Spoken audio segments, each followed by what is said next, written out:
My son left me crying in a nursing home on my birthday, thinking I was too old to fight back. But before he returned for the house he wanted, I had already signed the papers that turned his greed into his biggest regret. My name is Elowen Hartwell, and on my 72nd birthday, my only son left me sitting on a narrow bed in a nursing home with my purse in my lap and a birthday candle still wrapped in tissue paper. Brennan told the nurse I was a little emotional, as if I had misplaced my keys instead of my home, my family, and the last quiet piece of my life. He kissed the top of my head the way people kiss furniture before they sell it, then walked out before I could ask him to stay. I cried after the door closed. I cried because I was his mother.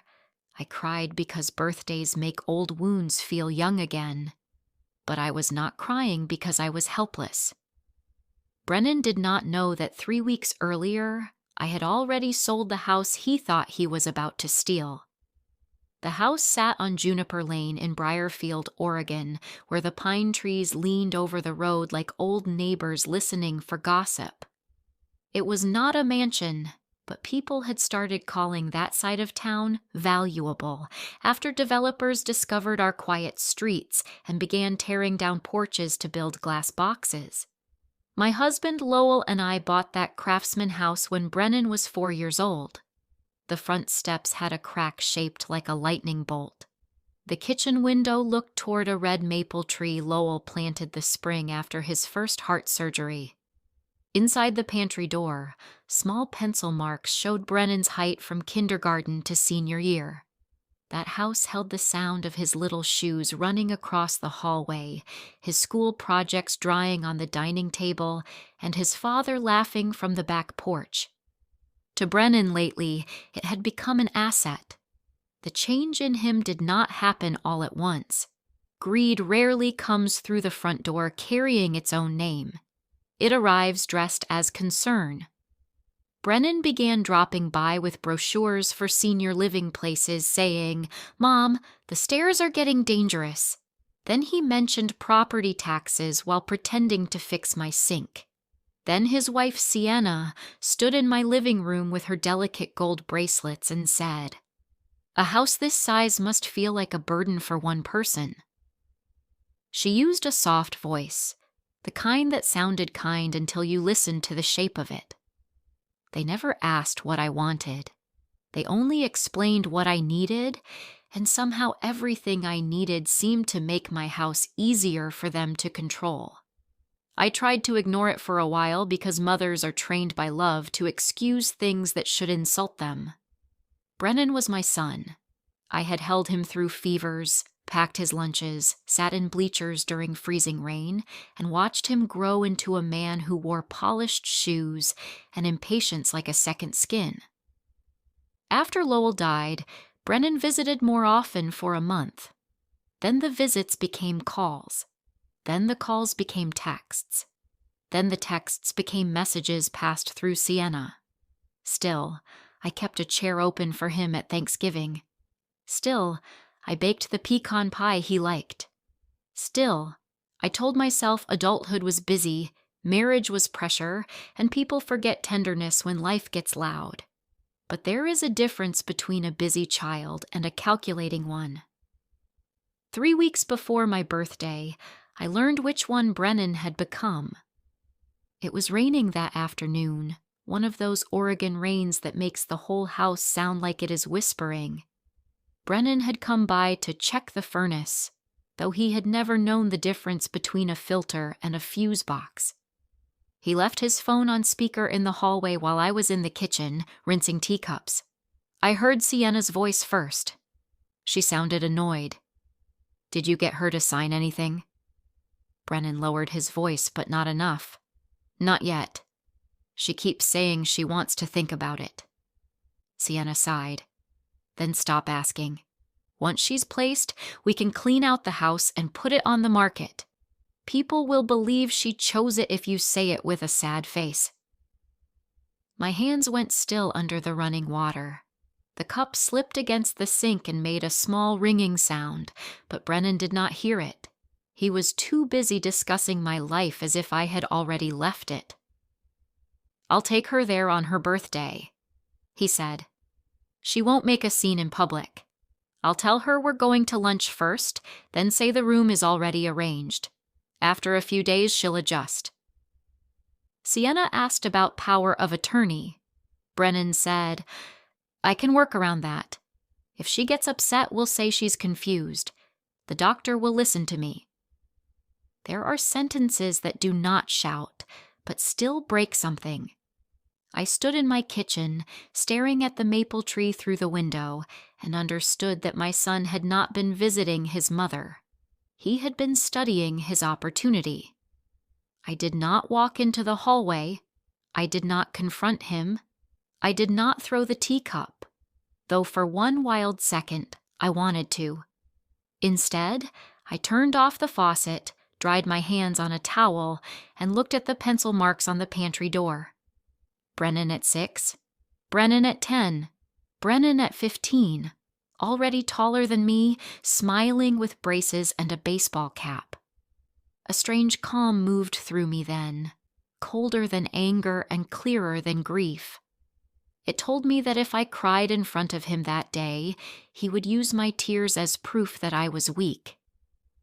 So I carried the tea tray into the living room, smiled at him, and asked if he wanted honey. He looked relieved. People who plan betrayal are always grateful when you make it easy for them to pretend. That evening, after Brennan left, I opened the metal file box Lowell used to keep under our bed. The deed was there, the insurance papers, the old will, my birth certificate, Lowell's death certificate. Every document had been kept in neat folders because Lowell believed a person should never have to search for proof of their own life. My name was on the deed. Only my name. Brennan had no legal right to the house, no power over my bank accounts, and no authority to place me anywhere without my agreement. I sat at the dining table until midnight reading every page. The rain stopped. The house settled. Somewhere in the walls, the heat clicked on. I whispered to Lowell, "He thinks I don't know." And I picked up the phone and called the one person who could understand the difference between heartbreak and danger. Tobin Ellery answered on the third ring. He had been Lowell's closest friend and the most precise estate attorney Briarfield had produced, though he had retired years ago. Now spent his mornings complaining about bad coffee until he could not read confidence. When I told him what I had heard, he went silent long and afraid, the weight had settled between us. Then he said, "Elowen, heartbreak is not a legal document, but your deed is." I laughed once, not because it was funny, but because I needed the air. Tobin came the next morning wearing a brown coat and carrying a folder thick enough to scare dishonest people. He reviewed everything, asked clear questions, and never once treated me like a fragile old woman. That alone felt like mercy. At first, I thought I would simply change my will and lock the papers away. But as the days passed, I realized Brennan would not stop at disappointment. If the house remained in my name, he would keep circling. He would bring more forms, more doctors, more pressure, more soft lies about safety. The house had become the object that made him willing to abandon me. So I made the decision that hurt more than I expected and freed me more than I can explain. I would sell it before he could turn it into a weapon, not to a developer, not to a stranger who would tear down the maple tree and erase the pantry door. I wanted the house to become something Brennan could never understand, shelter without greed. Tobin introduced me to Nora Kate Vellum, a woman in her late 50s who ran a small nonprofit called Haven Row. She bought old homes and turned them into safe housing for widows, abandoned elders, and women who had nowhere quiet to go after their families decided they were inconvenient. Nora Kate had silver hair cut at her chin and eyes that seemed to notice everything without demanding confession. When she stepped onto my porch, she touched the railing gently, almost with respect. Inside, I showed her the kitchen, the sunroom, Lowell's maple tree, and the pantry door with Brennan's height marks. My voice shook when I explained that the marks had to stay if possible. Nora Kate looked at them for a long moment and said, "We don't erase history here, Mrs. Hartwell. We give it better company." The sale happened quietly and legally. I received fair market value, not a charity discount, because Tobin insisted dignity should not be confused with sacrifice. Part of the money went into an irrevocable care trust for my medical needs, housing choices, and personal expenses. Another part went to Haven Row to restore the house. Tobin updated my will. Brennan was not removed entirely. That would have given him a story to tell about cruelty. Instead, I left him $72, $1 for each year I had lived before he decided my birthday was the right day to throw me away. I also wrote a letter and sealed it in a cream envelope.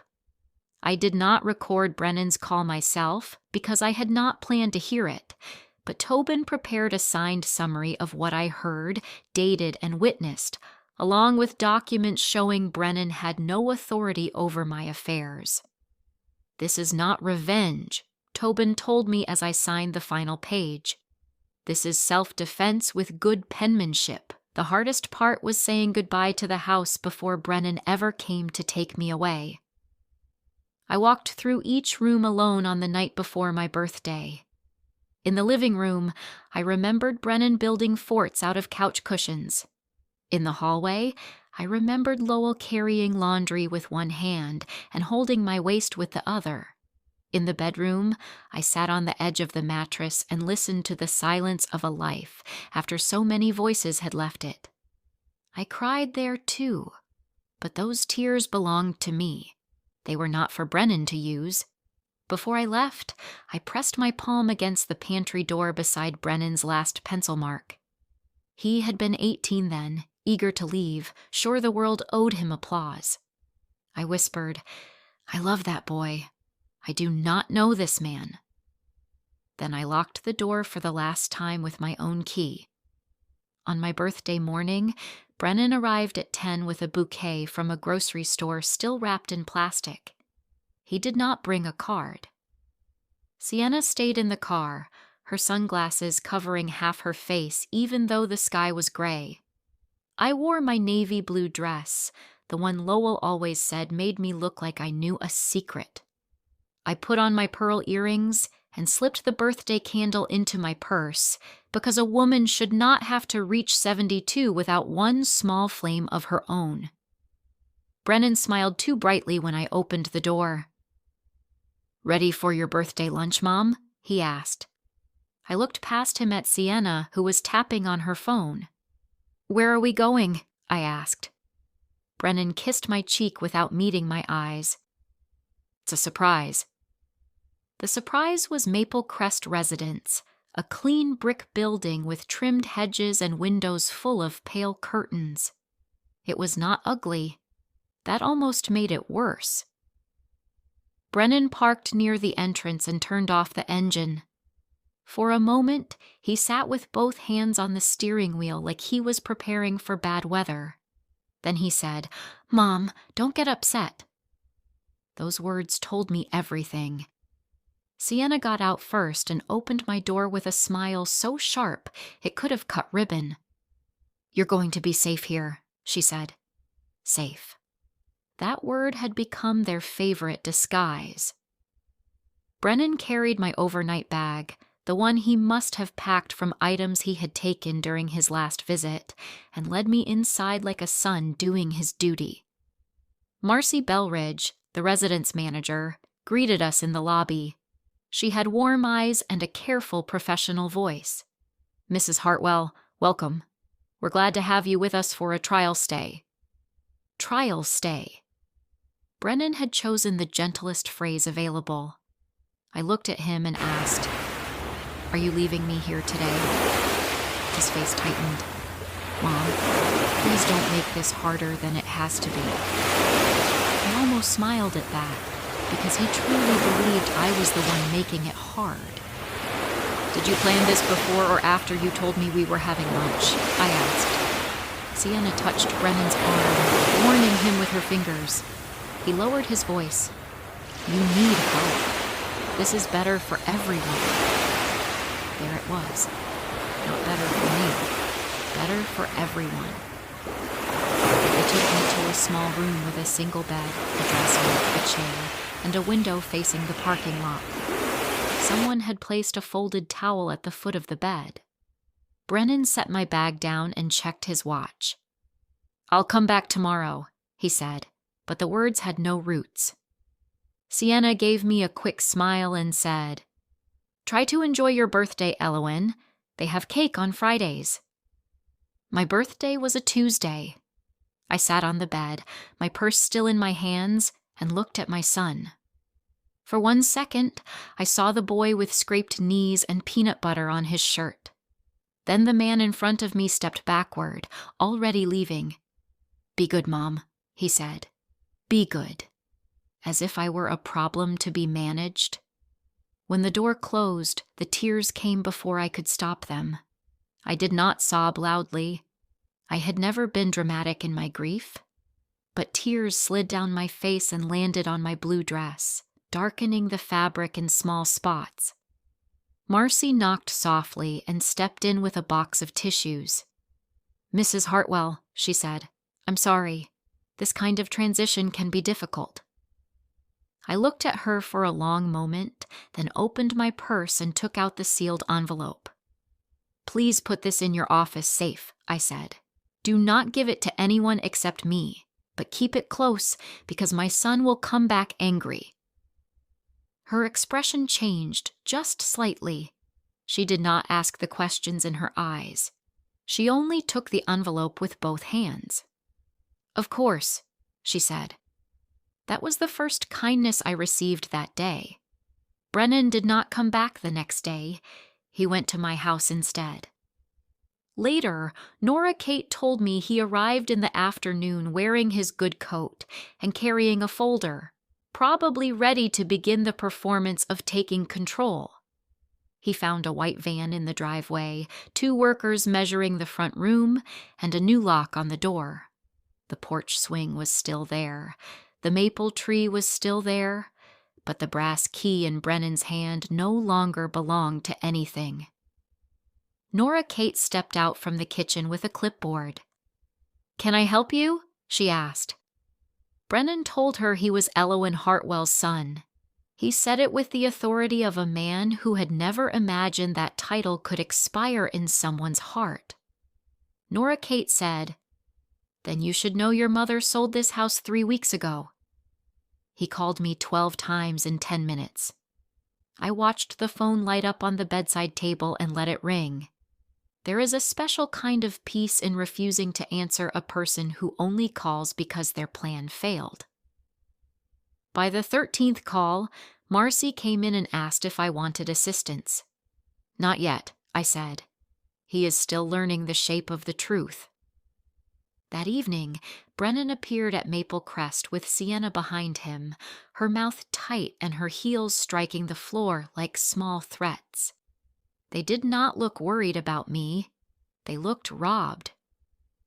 Brennan walked into the lounge where I was sitting with a cup of tea and said, too loudly, "What did you do?" A few residents turned their heads. Marcy stepped closer from the hallway, alert but calm.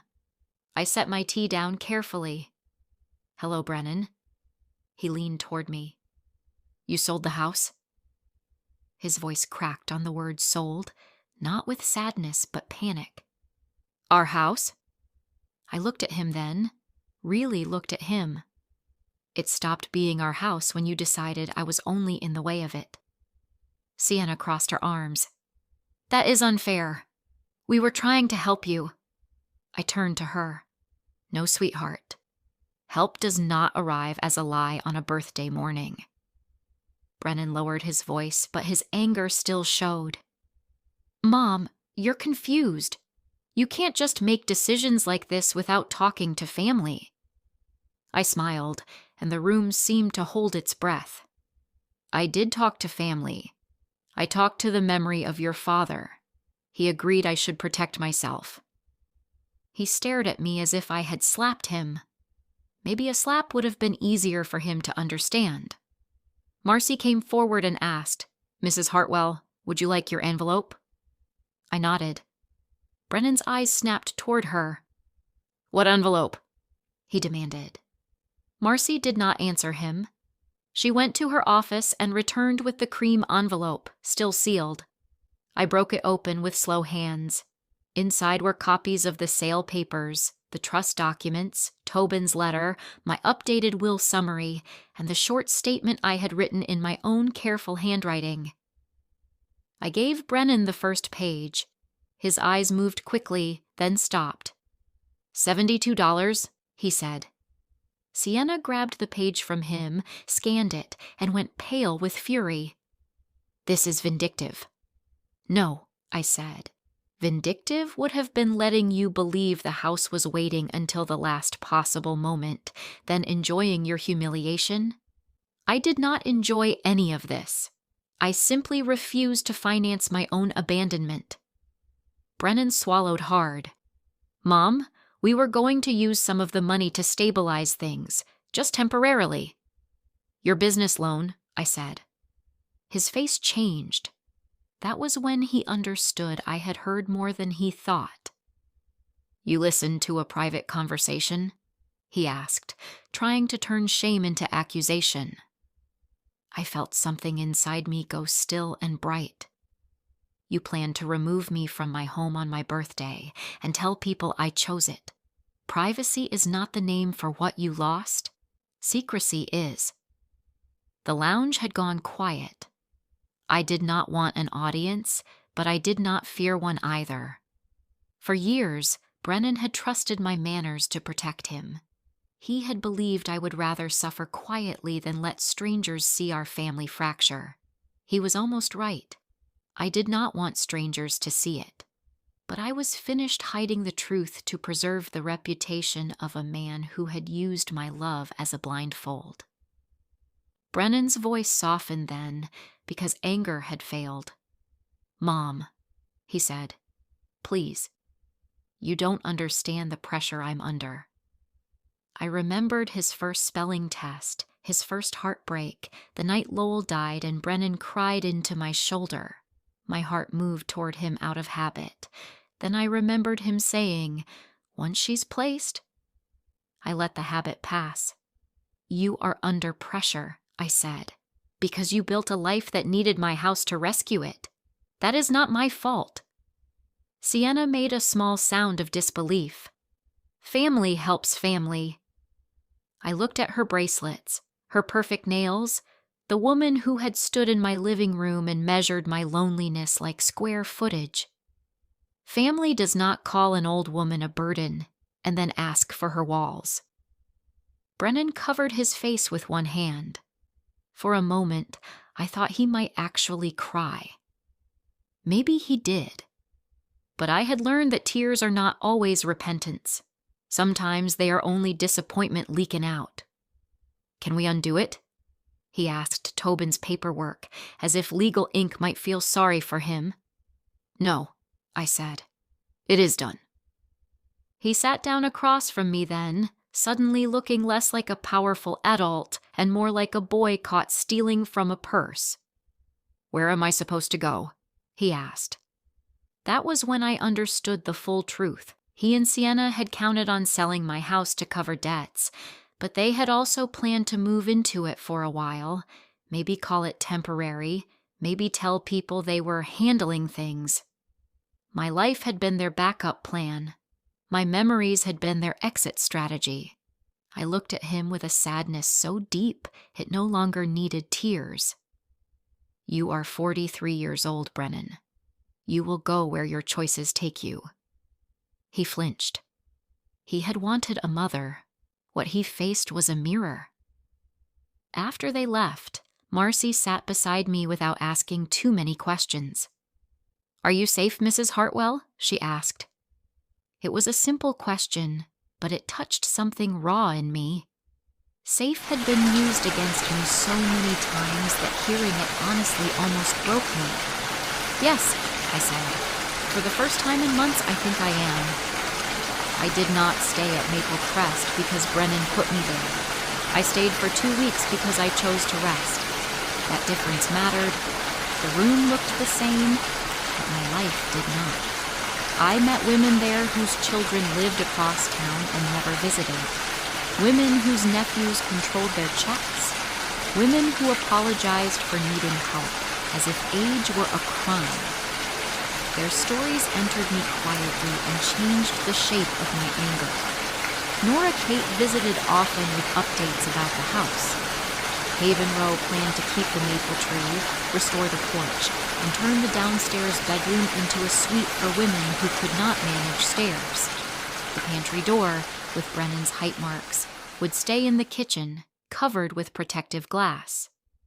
At first, I was not sure I wanted strangers looking at those marks. Then Nora Kate said, "They show that a child was loved here. That matters, even if the adult forgot." So I agreed. Tobin arranged for me to serve as an advisory member for Haven Row. I laughed when he suggested it. "Tobin, I just got abandoned in a nursing home." He lifted one eyebrow. "Exactly. You have current field experience." It was the first time I laughed without pain in weeks. Brennan tried again, of course. Greed rarely accepts the first locked door. He sent long messages saying Sienna had pushed him. Then he said he had been scared about my health. Then he said I had embarrassed him. Then he said Lowell would be ashamed of me. That last one almost made me answer. Lowell, who had worked double shifts so we could buy that house. Lowell, who taught Brennan to change a tire and apologize when he was wrong. Lowell, who once told me, "Never let our son grow into a man who thinks love means ownership." I typed one sentence back and nothing more. "Your father would have opened the door for me, not locked me behind one." Brennan did not reply for 9 days. My first real birthday celebration came late, on a Sunday afternoon, inside the house that was no longer mine and somehow more mine than ever. Haven Row had not finished the restoration, but Nora Kate set up folding tables in the living room and brought a lemon cake with white frosting. Marcy came. Tobin came. 3 women from Maple Crest came, each wearing lipstick like armor. I stood near the kitchen while Nora Kate lit a candle and placed it in front of me. Not the one from my purse. That one I had kept in a drawer as a reminder. This was a new candle, a clean one. As everyone sang, I looked through the window at the maple tree. For the first time since Lowell died, the house did not feel empty. It felt useful. Brennan appeared near the sidewalk before we cut the cake. I saw him through the front window, standing beside his car, looking at the porch like a man visiting a grave he had dug himself. He did not come inside. Maybe shame stopped him. Maybe the new sign did. It stood by the walkway in simple black letters, "Hartwell House, a Haven Row home." Beneath it, smaller words read, "Safe shelter for women rebuilding their lives." Brennan stared at the sign for a long time. Then his eyes moved to the window and found me. I did not hide. I did not wave either. I simply stood there in my navy dress, pearls at my ears, surrounded by people who had not mistaken my age for weakness. After a moment, he looked away first. People think power is loud. They think it looks like shouting, winning, punishing, making someone beg. But sometimes power is an old woman signing her name with a steady hand. Sometimes it is choosing where your money goes before someone else can spend it. Sometimes it is letting a son discover that the mother he tried to discard still knew how to protect herself. I did not stop loving Brennan that day. Love does not vanish just because respect has to walk away, but I stopped confusing love with permission. I stopped letting motherhood make me available for harm. That was the part Brennan never expected. He thought I would forgive anything because I had forgiven so much. He did not understand that even a mother's heart has a final locked room. I live now in a small cottage owned by Haven Row, not far from Juniper Lane. It has a porch just wide enough for one chair and a pot of lavender. I visit Hartwell House every Thursday. Sometimes I help make tea. Sometimes I read letters. Sometimes I sit with a woman who has just arrived with one suitcase and the stunned look of someone betrayed by her own blood. I never tell her to stop crying. Crying is not weakness. Crying is proof that something mattered. What I tell her is this: rest today, decide tomorrow, and do not sign anything until someone honest reads it with you. Then I think of my birthday, the narrow bed, the grocery store flowers, my son's footsteps leaving me behind. Brennan still has the $72. Tobin told me the check was cashed 2 months later. That surprised me. Then it didn't. Maybe he needed it. Maybe he wanted to prove I could not shame him. Maybe Sienna told him not to waste free money. I do not know. I only know that every year now, on my birthday, Haven Row holds dinner at Hartwell House for women who have been forgotten by people who should have remembered. We light candles. We say names. We eat cake on the correct day. And when I stand in that kitchen, beside the pantry door where Brennan's childhood is still marked in pencil, I feel both grief and victory living in the same room. My son left me crying in a nursing home on my birthday, but by the time he came back for the house, I had turned my pain into a door he no longer had the key to. Commentary, lessons, and explanation. Before we move away from this story, stop for a second and think about that birthday scene. An old mother sits on a narrow bed. Her purse is still in her lap. She is wearing the dress she chose for lunch. She thought her son was taking her out to celebrate another year of her life. But instead, he leaves her inside a nursing home and tells other people she is emotional. That one word is very important. He does not say betrayed. He does not say hurt. He does not say shocked. He says emotional, because people like Brennan always try to shrink the pain they caused. They want the world to see your reaction, not their action. That is the first hard point in this story. Sometimes the person who hurts you will try to rename your pain so they can look innocent. If you cry, they call you dramatic. If you ask questions, they call you confused. If you set a boundary, they call you cruel. Brennan used that same trick on his own mother. He wanted the staff to believe Elowen was just a fragile old woman struggling with change. But we know the truth. She was not confused. She was not making trouble. She was reacting to a planned betrayal. And this is why the opening is so powerful. Elowen is crying, but the audience already feels there is something hidden behind those tears. She is not crying like a woman who lost everything. She is crying like a woman who has already done something painful and necessary. That difference matters. She sold the house before Brennan could trap her, but selling that house did not remove the heartbreak. It only removed Brennan's control. This is one of the most realistic parts of the story. Winning does not always feel happy at first. Sometimes winning still feels like grief because you had to protect yourself from someone you loved. Let's pause on the house for a moment. Juniper Lane was not just an address. It was Elowen's marriage, her motherhood, her history, her private world. The maple tree, the pantry door, the kitchen window, the porch. These things were not decoration. They were emotional evidence that a full life had happened there. Brennan looked at the same house and saw money. That tells us everything about the difference between them. Elowen saw memory. Brennan saw property. Elowen saw love. Brennan saw an exit plan. This is where the story becomes uncomfortable, because many families do not openly say, "We want your house." They say softer things. "It's too much for you. You should let us manage it. We're only thinking about your safety. You don't need all this space."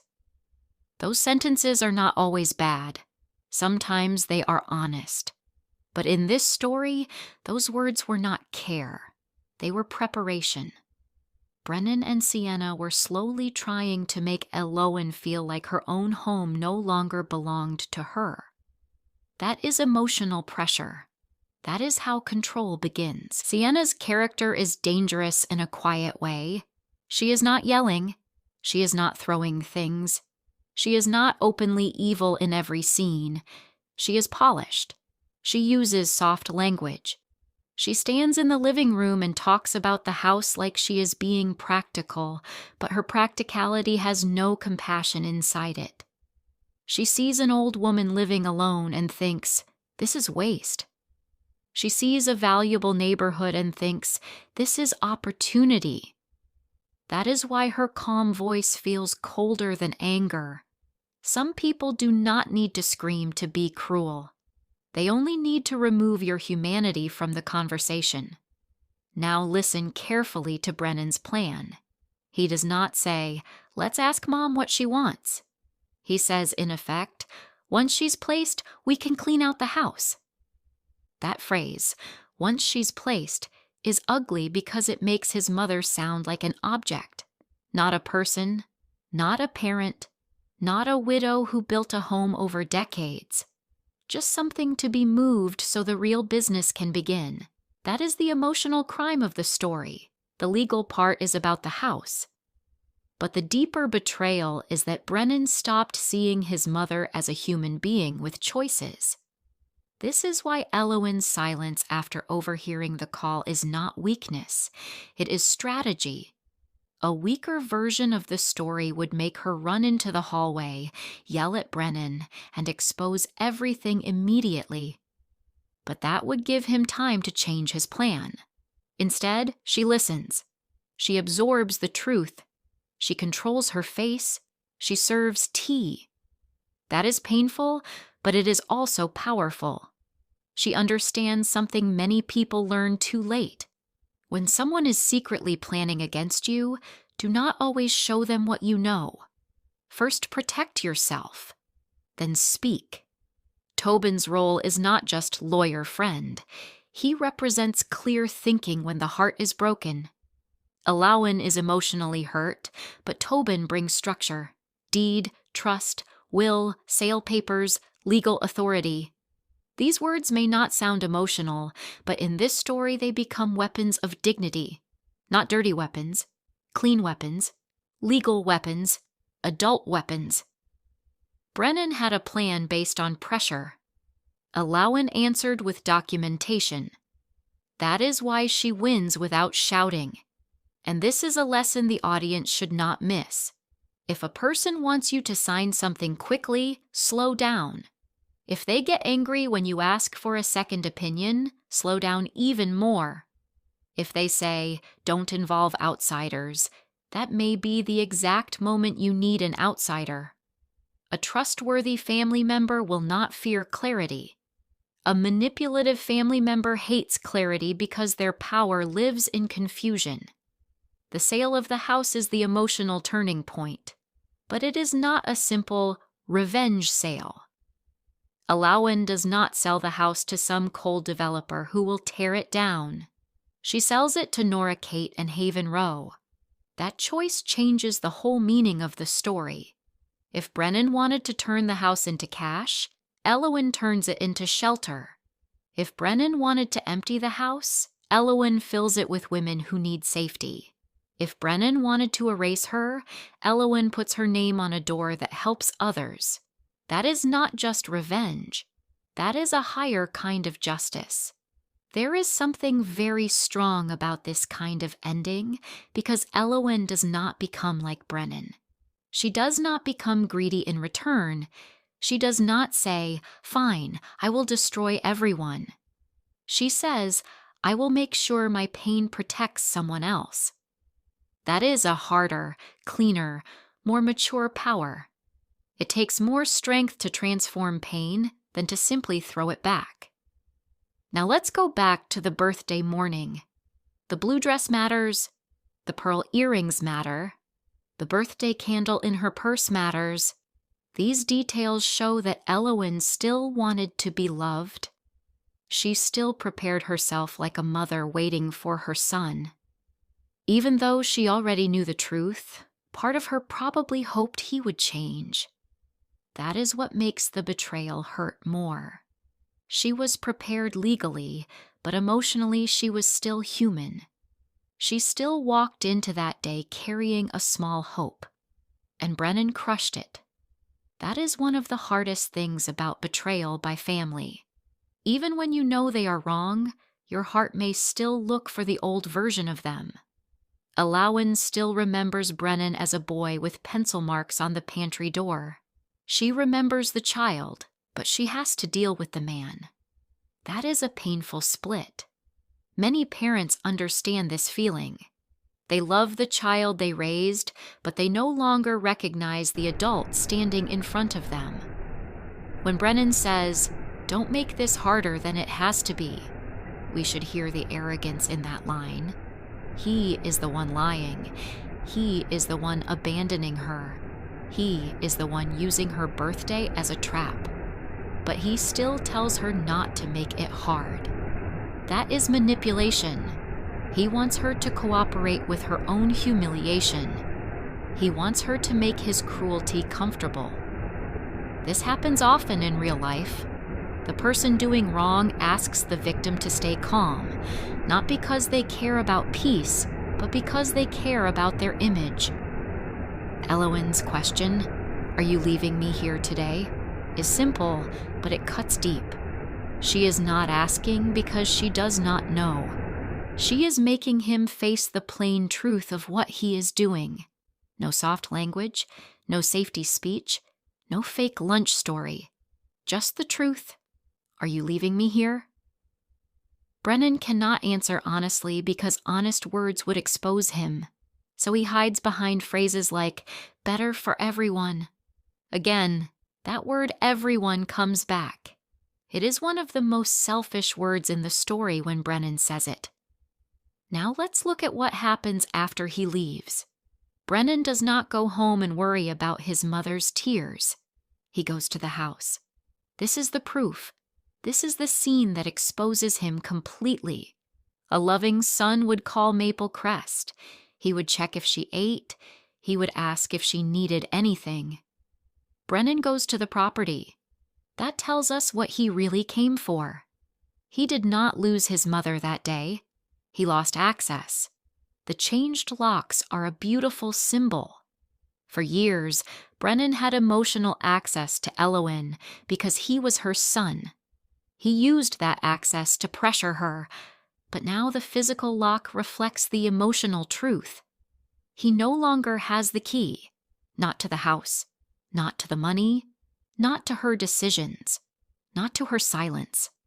A lock can be a small object, but in this story it carries a very large meaning. Nora Kate telling him the house was sold 3 weeks ago is a quiet explosion. No shouting, no dramatic music needed. Just one sentence, and Brennan's whole plan collapses. That is the beauty of good revenge in this kind of story. The punishment does not need to be messy. It only needs to be complete. Brennan thought he was moving first, but Elowen had already moved. He thought he was handling a helpless woman, but he was actually walking into a finished decision. When Brennan rushes back to Maple Crest, he is not worried. He is angry. That difference matters. Anger reveals entitlement. He believes something has been taken from him, even though it was never his. This is one of the sharpest lessons in the story. Some people are not upset because you lost something. They are upset because they lost the chance to take it. The envelope scene is the real confrontation. Not loud, not childish, not messy. Just papers, facts, and a mother who finally speaks without fear. Brennan expected tears. Instead, he gets documents. He expected confusion. Instead, he gets signatures. He expected guilt. Instead, he gets boundaries. That reversal is what makes the scene satisfying. The $72 inheritance is not about money. It is a message. It says, "You chose my 72nd birthday as the day to abandon me, so that number will follow you." It is controlled, personal, and sharp. Elowen does not need to insult him. The number does it for her. Sometimes the smallest punishment is the one that stays in a person's mind the longest. And notice this. Brennan still tries to turn himself into the victim. First he says she is confused. Then he says she should have talked to family. Then he says Sienna pressured him. Then he says he was under stress. This is a familiar pattern. When the plan works, people call it responsibility. When the plan fails, they call it a misunderstanding. Brennan wants the audience, the staff, and his mother to forget the plan and focus on his panic. But Elowen does not let him move the center of the story. She keeps the truth in the room. Sienna calling Elowen cruel is also important. This is the language of entitled people when they meet a boundary. They call the boundary cruel because they were benefiting from its absence. Elowen was not cruel for selling her own house. She was not cruel for protecting her own money. She was not cruel for refusing to fund Brennan's life. The cruelty was the birthday abandonment. The cruelty was the secret plan. The cruelty was treating a living mother like an inheritance delay. This story asks the audience a hard question. How many times do we excuse bad behavior because the person has a family title? Son, daughter, mother, father, brother, sister. Titles matter, but titles are not permission slips. Being someone's son does not give you the right to control their home. Being someone's mother does not require you to accept abuse. Families should create responsibility, not entitlement. Elowen's final strength is not that she stops loving Brennan. That would be too easy and not fully honest.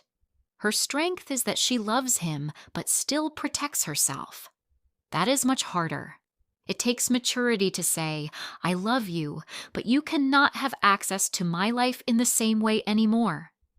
It takes courage to separate love from trust. Many people confuse these two things. Love can remain. Trust has to be earned. Access can be removed. The story also challenges how society looks at older women. Brennan assumes age makes Elowen easy to control. He thinks she will not understand. He thinks she will be too emotional. He thinks people will believe him if he says she is confused. But Elowen breaks that expectation. She is older, but she is not foolish. She is emotional, but she is not powerless. She is gentle, but she is not available for exploitation. This is why the title works so well. Crying and helpless are placed close together, but the story separates them. Crying does not mean helpless. Being old does not mean helpless. Being abandoned does not mean helpless. Elowen cries because she has been wounded, but she is not helpless because she already protected her future. That is the emotional intelligence of the story. Now let's talk about Hartwell House.